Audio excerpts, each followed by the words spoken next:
And now on Tucson Business Radio, let's find out how to be healthy, wealthy, and wise with your host, Karen Fisher. Good afternoon and welcome on this very hot May the 28th in Tucson, Arizona. I am your hostess, Karen Fisher, broadcasting virtual. We're not in the studio. We're broadcasting virtually on the Tucson Business Radio X. And the show is Healthy, Wealthy, and Wise. You know, the mission for this show is really to provide those resources and that information and to highlight how those tools, if you will, for all of us to become healthier, wealthier, and wiser. And today I have a very, very special guest and a dear friend, I must say, Cindy Scheller.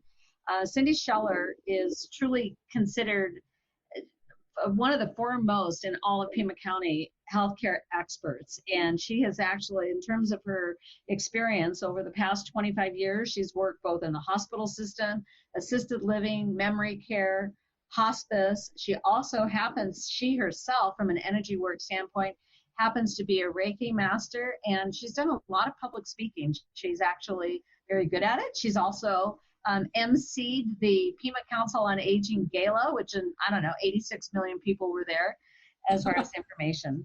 And a little bit of the history as far as what she's doing in Tucson. In 2015, she left the corporate world and became a full-fledged entrepreneur and opened up her own caring senior service. Is it technically a franchise? It is. It is a franchise. Yes. And there's a story behind that too. Yes. Yeah, there is. But national connections, or maybe even international? National connections, if you will. Okay. And what you provide, which is so desperately needed, is non-medical home health care agency. We're going to talk a little bit about that, because when people think about non-medical, I think sometimes they just think about, what do I want to say? Just like maybe you're just playing puzzles or games or whatever with people. But the non-medical is actually defined in my mind. It really is medical, because you can help with bathing assist, you can help with transporting people, can help them with the basic activities of daily living, if you will, from dressing themselves. I'll ask you some questions about the medication. Are you able to, as far as medication, to help your clients, your patients, if you will, with medication? So it depends. First let me say this. Arizona non-medical in-home care is not regulated at this time. What? Having said that, we follow very strict standards as if we were regulated. So we do not allow our caregivers to administer medicine or pour out and set up medicine. We have LPNs and RNs that can do that for us, but our caregivers, our CNAs, our certified caregivers are not allowed to do that. What they are allowed to do is to remind the client to take the medication. Got it. So they can bring the pills to them and say, hey, it's time for your pain pill. Would you like to take it? And so there's a lot of nudging going on. But for us in our practice, if medication administration is truly required, we have an LPN or an RN do that. And so just to, because some people have not had any medical experience, an LPN is a licensed, practical nurse. Licensed practical nurse. Okay. And then we have, RNs, PRN, and they're registered nurses. So registered nurses have typically gone through like 4-year nursing degree, it might even be 5 years now. Depends on their pedigree and the initials that follow their name. Got it. There are situations where somebody's on hospice, if they're alert and oriented, and we ask all of our hospice providers to pre-dose their medications. I don't want any of our staff doing things that are beyond their scope of practice. So we do a lot of personal care things. So yes, our clients that wear adult briefs, we change them, we clean them. Things we don't do are things like wound care. We don't do tube feedings. All of that is cool. But in terms, but you've been able to transport patients to their appointments. Oh, absolutely. Yeah, so those things, yeah. Making sure they have good nutrition, that our caregivers are preparing a well-balanced meal for them. If they're on dialysis, we'll pack them up and help them get to the doctor and help them get their dialysis or their wound care. So part of what we do too is care coordination. And so we coordinate with their physicians and their other healthcare providers.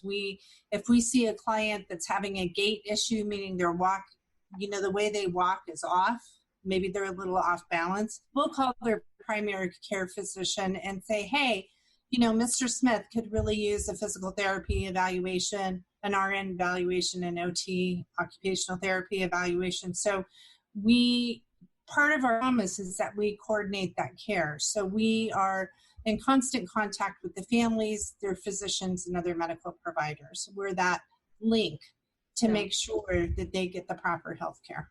Well, and one of the things that happens if you don't have the and this is speaking from personal experience, is that when somebody gets admitted to the hospital, they are very, very quickly discharged and fully expecting that the family is going to be providing that care, which could be not possible at all, or a family member is going to have to maybe take time off from work to be able to provide those services. And then just even as far as with the stress of everything that's going on, because a lot of times, so what the non-medical home health care really does is it bridges between the family and the medical community, because some people, if they don't have that home health care option, the non-medical piece, home health care, then they're going to assisted living or they're going to a nursing home. Yeah, most people want to stay at home, and most people can stay at home, but there can be safety issues. So if somebody's a fall risk, or if somebody's getting discharged with a chronic illness from a hospital, or if they have comorbidities, they have a lot of medical stuff going on. As long as we can keep them home safe and we can bring in our skilled healthcare providers, then most people can stay at home. We want to respect the wishes of our families and our clients. And so the care that we provide is integral in making sure they're safe at home, that they're getting their medications, that they're getting good nutrition, that they're getting socialization, that we're taking them out and doing things. And at this point in time, and what's today, the 28th of May, right? And we've just come out of stay-at-home orders from COVID-19. So we've had to get really creative about how to keep our clients occupied, how to get them to the doctor for the physicians that we're opening up, how to facilitate a safe discharge from a hospital or skilled nursing facility to the home if they've been tested positive for COVID, training our caregivers on the proper use of PPE, personal protection equipment, and making sure that the client's protected and the caregiver's protected. I apologize, that was my office. Yeah, no worries. I know you've got a lot that's going on. So, let's one of the other things in terms of, and I love that, and you've talked about this before, but for you personally, this isn't, and this is just in terms of your background. It's what you do is not just a job. It's not just a career. It's truly been a passion and a calling of you. So tell me a little bit, just as far as your background, like how did you get involved in the home healthcare industry? Like what's your background a little bit? It was interesting. At the time I was living in Los Angeles and I had been recruited into a hospice company. And a couple months after I was recruited, the administrator and the RN that recruited me left. And I was sitting there going, wait a minute, you guys, where did you go? So what had you done prior to working for hospice? I was a community care liaison in hospice. Prior to that, I was a liaison for an upscale assisted living in Calabasas, California. Okay. But you're an Arizona native. You're actually were born here. I am. I have a love-hate relationship with Los Angeles, but my husband Lee and I have been back for the last 11 years. I was actually born in Mesa. Oh, very good. Lived in Europe, lived a few times back and forth to LA, but we have our feet firmly planted in Tucson again. So that same nurse, her name is Robin, recruited me to a large organization in California, Accredited Home Health Care. They're still very near and dear to me, and they are celebrating next week their 40th anniversary. So, oh, wow. Okay. So Mazel Tov, Barry and Taffy Burger. But so I worked with them for a long time. My husband actually got a spinal injury, a work injury, and he had to have some major surgeries. And his last surgery, I told him, I said, this might not go well. I want to go home. We had a baby late in life on purpose when we were 43. So I decided it was a good time to come back home to Tucson. So he's good. Everything's fine. It all worked out. But when we moved back to Tucson, I worked for another large home health care agency and decided, and I had joined E20 Network, and they really gave me the courage. Every time I went to conference, the International E20 Network conference, I had so many peers and mentors saying, why don't you have your own company? And I was your own agency. Yeah, I was too chicken to open my own agency. It gave me the courage and the strength. And I needed to jump off that cliff and hope and pray that I had enough Band-Aids for my wounds on the way down until I found my wings to kind of soar. And there have been, as an entrepreneur, there have been lots of bumps and bruises. The one I don't tell you is it really has nothing to do with what you know. Everything to do with what you don't know. Yeah. That was my aha moment, right? Yeah. So you learn a lot of things as an entrepreneur. So we've been very blessed. Our business has grown by leaps and bounds. And I'll just put a plug out there. We're looking for a relationship builder in the community, AKA sales and marketing. Well, and think about to our listeners right now, they say nationally that that we've hit a pretty high unemployment rate. And so there may be somebody listening on the show, and we'll make sure that your information is posted because somebody may be that exact right person that's listening right now. That would be amazing. Yep. And my organization is pretty conservative in that way, in that we don't want salespeople. We want relationship builders because you're right. This is my passion and it's my heart. I don't want anybody to sell anybody anything. We are here to take care of everybody's moms and dads and brothers and sisters, and to do that with integrity. So in order to do that, you have to be a really good relationship person. You have to be able to fulfill your promises, and you have to be really good communicators and coordinators, right? So it takes a village. I've said this a million times, but we have to be able to draw in our community partners to make sure that if we have a client that is coming out of the hospital, that if they've been in the hospital for a month, you know, is there electricity on? Is there gas on? Do they have food in the refrigerator? You know, is there a pet staying with a friend we need to pick up? There's so many elements. Has the doctor written orders for a hospital bed or skilled home health care?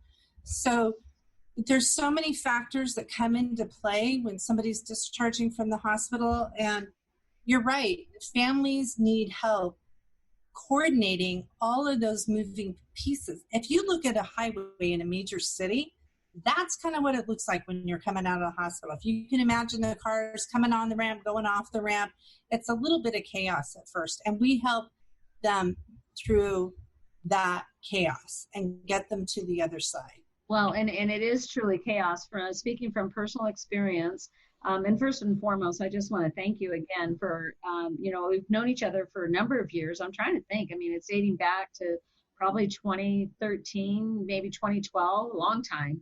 And one of the things that just as we started with my mother-in-law, as she started to have some cognitive issues, I remember taking you to lunch.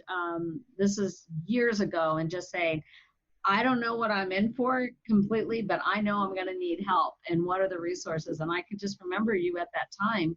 That's when you introduced me to Pima Council on Aging, which is a great resource. They update their directory every single year. There is, you talk about being an entrepreneur. It's not what you do know, it's what you don't know. Boy, when you're dealing with aging parents and or navigating our medical system the way that it is right now, frankly, it's very, very overwhelming. And I am somebody who, I mean, way back in the late 70s, early 80s, I worked in the medical field. I personally drew blood for the lab. I did everything that you in the medical world that didn't require a license. So I drew blood for the lab. Now it requires a license to be a phlebotomist, but not then. We used to work, I used to run the dark room when they had not digital films. We actually had cassettes and films. Did inpatient and inpatient and also outpatient admitting, ran the PBX, did medical records. I've done a little bit of everything. So I'm somebody that has just enough medical knowledge to be dangerous, right? And hugely overwhelming for all of us. And we're not, as you know, our family, thank God, is very close and very tight knit. And I'm talking about my, particularly, dealing with my in-laws, there are 5 or 6 of us that were there and helped. And it is overwhelming for us. I can't imagine if you're like the only child or, whatever the case may be. I mean, it's a lot. And then I know that a lot of times the caregiving duties fall to a family member. Many times it ends up being the wife for whatever reason, as far as going on, as far as the caregiving. Let's talk about once you're thrown, because people a lot of times don't just sign up and say, oh, I want to be a caregiver. They get thrust into it in a family dynamic, unlike our nurses that go to school to become a caregiver. They do. Yeah, they do. And there's all kinds of issues surrounding that. Compassion fatigue, there's burnout. For family caregivers, it's really tough. For example, you never know. So as a daughter, you never know you're going to be, you would have never thought that you'd be caring for your father, right? And they're very personal issues. Personal care is really personal, right? So it's overwhelming. And part of my concern with older folks taking care of older folks is they can get hurt. And a lot of times the family caregiver starts self-isolating. They have nutritional problems because they're not taking care of themselves. They're so focused on their spouse or their loved one. They're truly draining their energies. And so part of the relief for that is rest care. And that's where we can step in and really help them to just get a break, honestly. And part of what we've done this year, we've announced a new health and wellness program. And this program is really designed around that are pretty healthy, pretty active. There's 3 tier levels, and it's surrounded their wellness coach. And we're going to be calling them, checking up on them a couple times a week, daily, whichever tier level they choose. We also have the ability to do remote medication reminders. And then if they need a caregiver, boots on the ground, so to speak, we have the ability to do that as well. And what's nice about that is most of the time our folks have anywhere from 4 to 24/7 care, 24 hours, 7 days a week care. And not everybody needs or wants that. So this health and wellness program allows us to be able to be in contact with clients daily or weekly. And we're asking questions like, how was your day? Did you eat? Did you go to church? Did you go to synagogue? Did you take your medicine? Did you make that doctor's appointment you had last Friday? And then if we call and they get sick, and with COVID-19 going around, people are getting sick, then if we need to send a caregiver or we need to make a doctor's appointment with them, they can. And the program, the first tier level is $99 So if you live in Washington, D.C., and mama lives in Tucson and you're constantly worried about her, that would be a perfect person for this program. And then we can go in and assess the situation and we can help them through that way. We want to make sure that, everybody's being really careful, wearing masks when they go out, as they should. So somebody needs groceries brought to them, ordered for them. So a lot of things that we're doing now, we're doing video supervised, we're doing video chats with our caregivers. There's so different ways that we can serve our community, and it's simply a matter of staying, like I say all the time, healthy, happy, and at home. What can we do to serve you, to make your life a little bit better? I don't want anybody, whether it's a family caregiver, whether it's mom and dad or grandma, not having a relationship to be able to reach out for help. That's kind of my biggest fear right now. And we're all trying to be really careful. My mother lives with us. She just celebrated her 79th birthday yesterday. I saw that picture. I know. Happy birthday, Mama. And, we started quarantining her before anybody talked about a stay-at-home order. I was like, you were not getting sick. You're staying home. And yes, she sneaked out a couple times. Oh, I'm going to the bank. 5 hours later, she comes in with her mask on. So it's not easy. Yeah, she's not a little non-compliant like one of her daughters. Oh, imagine that. So, well, let's talk about some of the specifics, because right now we're in we're just starting to open up some of the businesses here in Tucson. I know the stay-at-home order for everybody's been really difficult. I've shared that. So my mother-in-law is in a memory care assisted living, and they immediately, very early on, they said no to visitors because they have a very, very fragile population. She's in good physical health. Her cognitive or short-term memory is gone, and it's been really difficult because we have a family member, one or more of the family members, that literally calls her every single night. And the conversation has gone like this since the middle of March. Oh, thanks for calling. It's good to hear from you. I would love, stop by and see me. I haven't seen anybody in a long time. Mom, we can't right now, not until they lift the restrictions for the pandemic. What pandemic? And she'll even just say, like she doesn't believe us, right? Yeah. And so we've had to say, because she does get the newspaper every single day, and say, grab the newspaper, because we know it's in her room. Grab the newspaper. What does the headline say? And she's like, we'll all be damned. And that same conversation has happened and occurred every single night since the middle of March, when the stay-at-home orders are there. Yeah. It's really heartbreaking.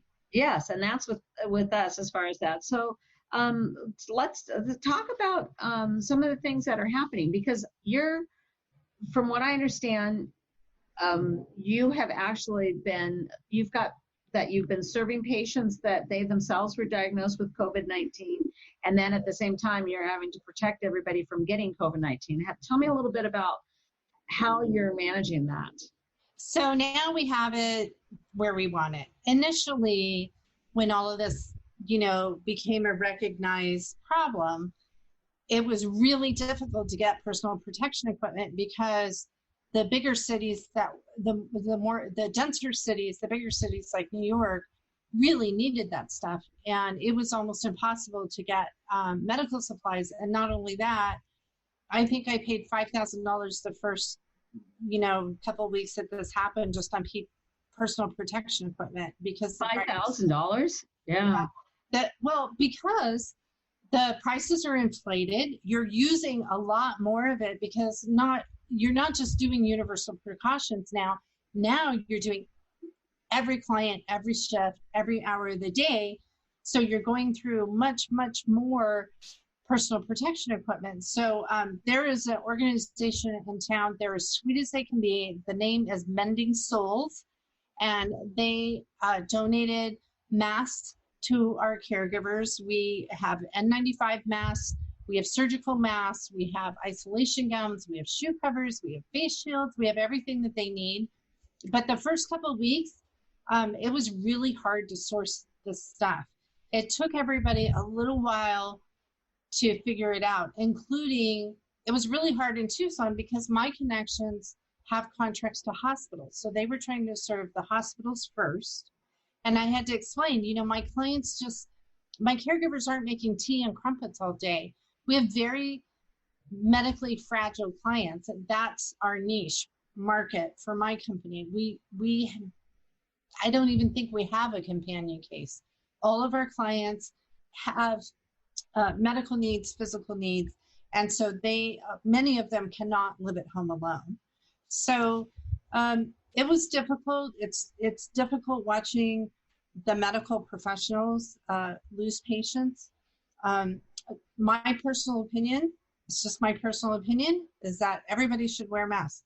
That's my opinion. There's a lot of arguments about it. I don't go anywhere without one. If you come to my office, you have to wear a mask. And that's my choice. So my family wears masks when they go out. And, everybody's going to do what they need to do. And there's no clear guidance because nobody can get on the same page. So I'm going to err on being conservative for my clients and my staff and myself and my family. And it's unprecedented. We don't know if there's a second wave coming. All we can do as healthcare professionals is supply our staff with the needed personal protection equipment, the PPE, make sure they're using it. We do video supervisory visits. We do video chats. All of our caregivers have to do a COVID-19 screening an hour before their shift.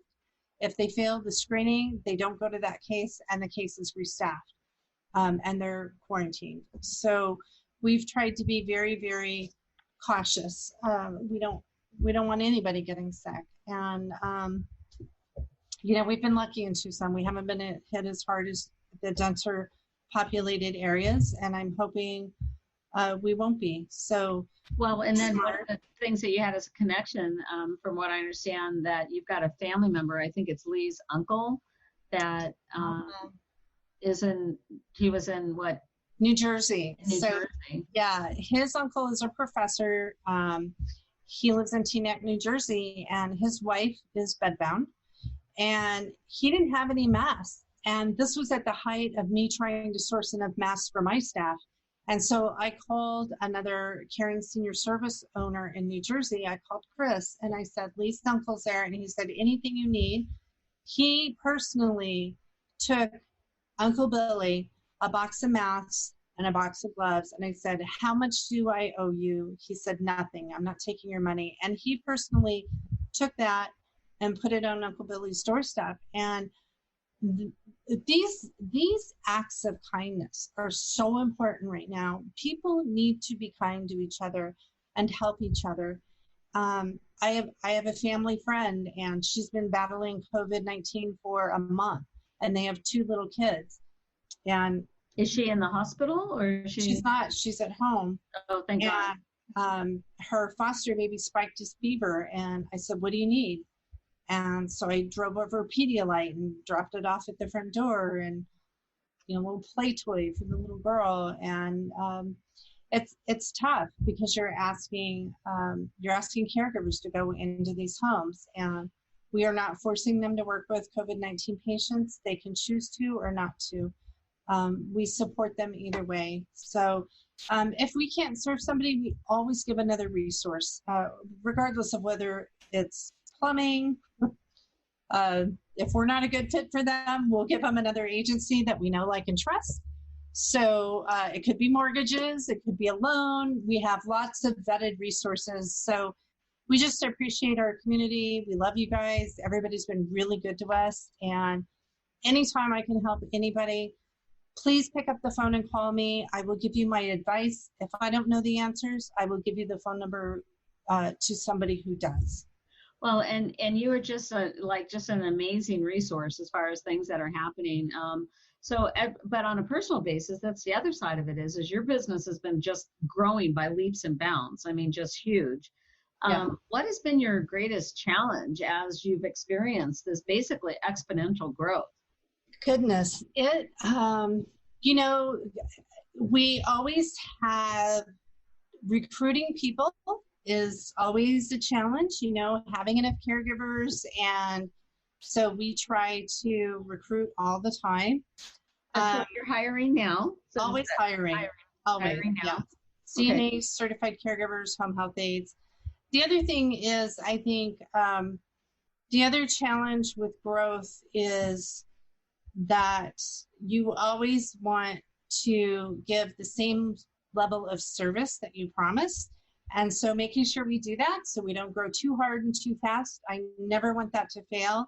If that starts happening, we're going to put a limit on our clients. I think those challenges are, we're getting to the point where we need a new sales and marketing person.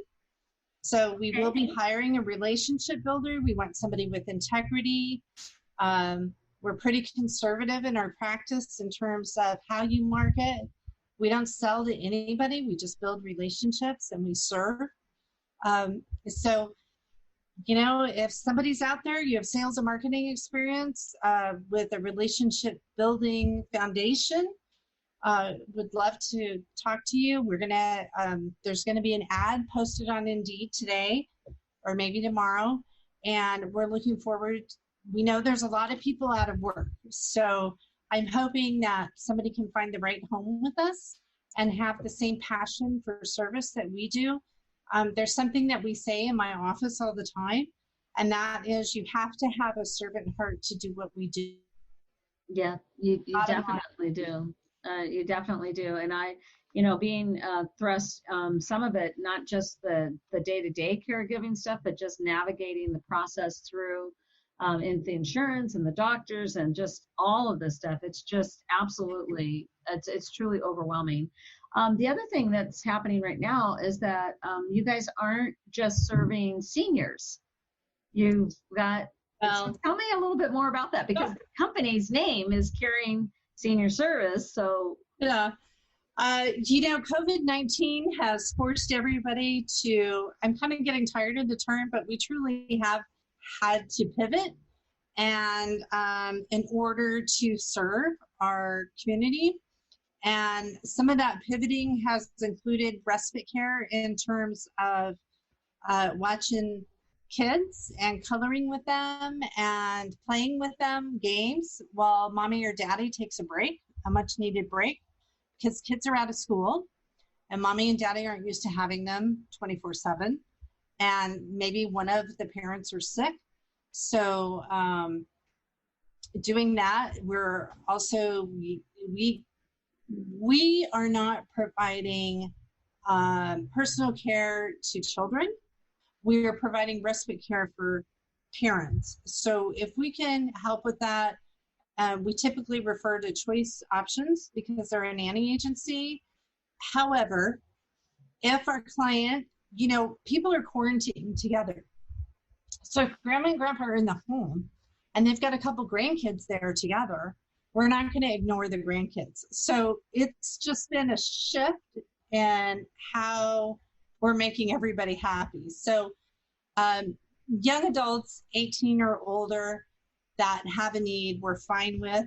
And our existing clients or even potential clients who have families in the home, we'll work with you, we'll work it out. It's just been interesting and finding new and creative ways to keep people busy, going for walks rather than going for walks in the mall. Not this week, folks. I don't want you going out for walks at 100 degrees, please. A lot of people in the past, they would go for walks in the shopping malls, and the shopping malls have been closed. So, I hadn't thought about that. They have been the mall walkers. Because it's nice and cool. So now it's interesting because neighbors are meeting neighbors because they're walking in their neighborhood. So it's kind of been a fun journey in a way. So if we can serve you, we will. And we've gotten really creative lately. Well, and I think, and let's talk about this. So in terms of that specific, as far as the the caring and that piece that is just so critical. But let's shift a little bit. And first of all, I do want to introduce myself again. I am Karen Fisher. I am a senior loan officer with Summit Funding Incorporated. I've actually been a loan officer. I'm in my 21st year, but prior to that, from 1983 until 2000, I was a realtor. I was an associate broker, branch manager, a designated broker. I've owned my own firm. And on the real estate side of things, as well as on the lending side of things, one of the things that happens is that you end up telling me all the things that your mother said that you weren't allowed to ask. So, oh, and by the way, you also have to prove it to me. And so there's been some things that have happened in the mortgage industry.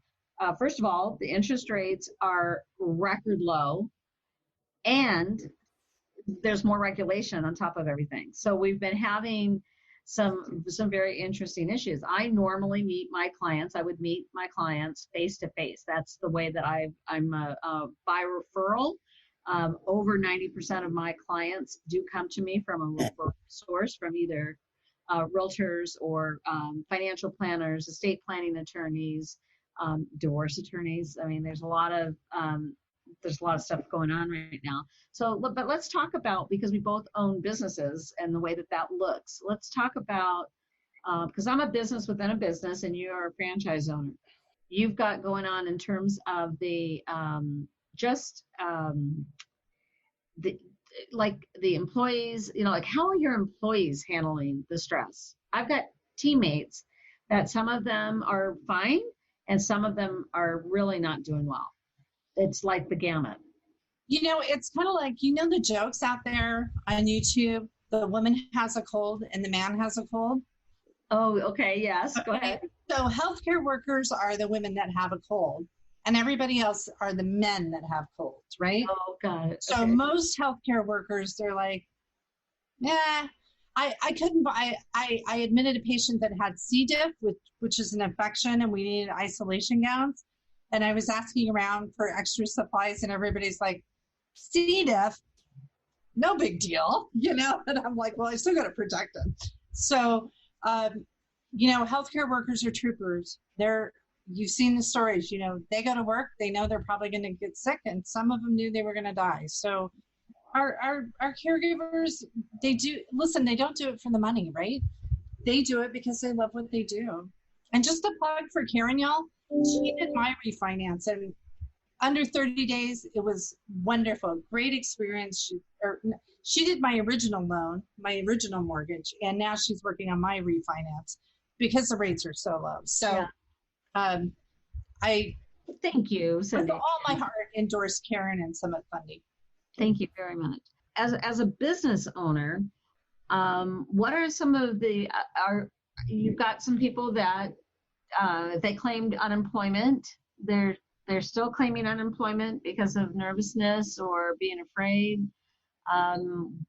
They're choosing to stay at home versus going to work. Are you running into that or not so much?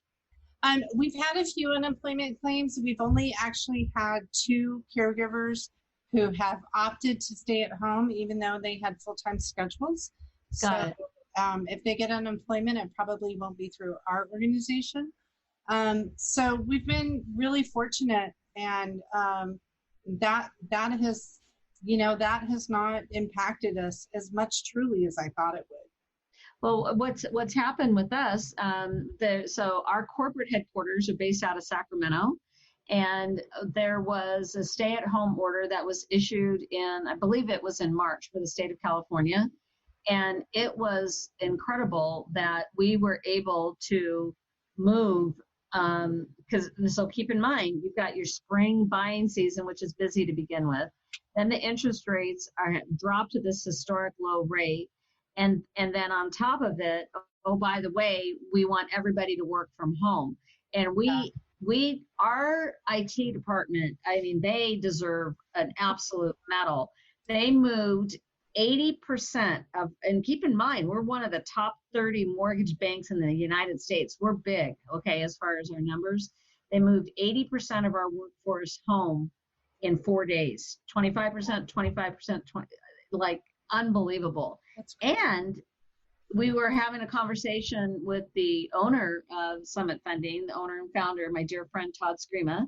We've been friends since '92. I'm so excited to be able to work with him. But one of the things that he said, if you had told him even 6 months ago that you're going to move your whole workforce home, and oh, by the way, they're going to be more efficient, he never would have believed it. He says, I would not have believed it. But what has happened is, so we're seeing some shifts. So let's talk about, and we've got a few more minutes here, but let's talk about what have been the benefits that you've seen. I know that there's been a lot of things, there's a lot of stress for a lot of people, but what have been the benefits of the stay at home and the shutdown and things like that? What have you seen as a business owner or as a person? Well, I think first off, going back to the challenges, we can't market to hospitals. We can't go into skilled nursing facilities still, assisted livings or independent living. So we can't go in and see our case managers and our discharge planners, which we get our referrals from. So that's been really challenging. The biggest by far benefit that I have seen, and this happened early on when we were in stay-at-home orders, the conversations that I had with people were lengthier, and I dare say more meaningful and more in depth than ever before. And I found that really interesting from a psychology perspective and a sociology perspective, right? So people are so unaccustomed to doing, we're used to seeing people face to face, right? Yeah. So now we're doing a lot of Zoom calls, we're doing a lot of video calls, but even before people got on the Zoom bandwagon, we were just doing phone calls. And I remember I gave a referral to one of the local hospices, and their rep called me, and I've known her for a really long time, and I was talking to Marilyn, and we talked for a really long time, and it was such a great conversation. So I think that people somehow have gotten closer. We've had to learn how to band together to fix problems using all of our resources, and you had to stretch your limits and to see who could help who. And I find that a huge benefit on the humanistic side. On the business side, we've been super fortunate. The referral sources that we have never stopped referring to us. We get a lot of word of mouth referrals, a lot. And that didn't stop just because we had a stay-at-home order. So I'm very blessed and grateful for deepened relationships. And I think that the benefits are really, it's a little bit of a wake-up call. Can you stretch? Can you lean into the challenge? Do you just give up, or do you push through it? And how do you push through it? And whose help do you need? What do you need? How do you ask for help? And how do you get over, under, through the mountain that you got to move? You've got to go through. Yeah, exactly. I love, I absolutely love that. So we are actually wrapping up, but I always have some fun questions. So is there a fun book that you're reading right now? Either fun or business book that you're reading? No. No. I started reading a book called, you know the name of it, Atomic Habits? Atomic Habits. Atomic Habits. So before COVID hit, I started reading that book, and I probably should get back to it. But honestly, I really haven't had time to read much. Well, yeah, and I know you're being stretched as far as that. So yeah, I'm actually rereading Atomic Habits. James Clear, that's some really great things as far as the personal thing. What are you doing for self-care right now for you yourself? Okay, you're going to laugh. Are you ready? You already know this answer, but I decided that I was getting chickens. I love it. I knew this. Yeah. I wanted to be a chicken mama. So before all of this hit, probably about a month into it, I told my husband, I said, I want my chickens. So I have 11 hens now. Some have names, and the ones that I can't tell apart don't have names. Omega and Ruby are my favorite hens. They're so much fun. I have to tell you, my husband built us kind of raised planters, like waist height. So we have vegetables, we have flowers, we have fruit, and then we have our chicken coop in the back. And he made a fountain for me, and we sit out back by the pool. And I love watching my hens. I never thought in a million years they would be so amusing. I'm either getting old or no, and I just think it's interesting because along with your hens, I happen to know that you have a small dog and a very, very large dog. So Chewy is about how big? How much does Chewy weigh? Chewy weighs about 6 pounds. He's a Yorkie. He's my mother's dog. My mom lives with us. Yes. And Rocco is a boxer mastiff. And I think he's topping out at about 110, 115 pounds right now. Unbelievable. He is a beast. And we're looking at getting more livestock. So we're really excited about this little farming venture we have going on our property. And interestingly, when so our daughter came home for spring break on March the 16th. It was supposed to be for 10 days. Was able to still fly. But then couldn't get back. And so she and her fiance ended up being here from March the 16th until May the 2nd. So I'm sure you love that. Now we've got, at least we know, and thank God we love her. Enrique is just amazing. But all of a sudden we've got 4 people. All of us are working. They're in graduate school. They're both getting their doctorates in mathematics. I'm working, my husband's working, and usually Scott travels, but he's been here, and we just got up and we just made it work. And along with that, we planted a whole bunch of things. So we've got all peppers. One of our dear friends, Miguel, planted. We've got 4 new fruit trees, tons of strawberries. We're already getting eggplant, tomatoes, peppers. It's just been great. So that's the benefit. So, well, without any further ado, I just want to say thank you so much for being my guest on today's show. I'm just truly, truly honored. And we'll have it posted as far as how they can get in touch with you. And I just know that you are a huge resource. I like to be the source of the source, but you are a huge resource. I mean, I literally got you on speed dial. You're such a godsend for, helping to navigate some of this medical piece we're all going to be running into, all of it at some point in time, because you either are the caregiver or you're going to need a caregiver. And so to be able to have those resources and that help, and just want to say thank you. And once again, this is Karen Fisher, and I am your hostess, broadcasting remotely, not broadcasting live on Tucson Business Radio X. And thank you very much, Tucson.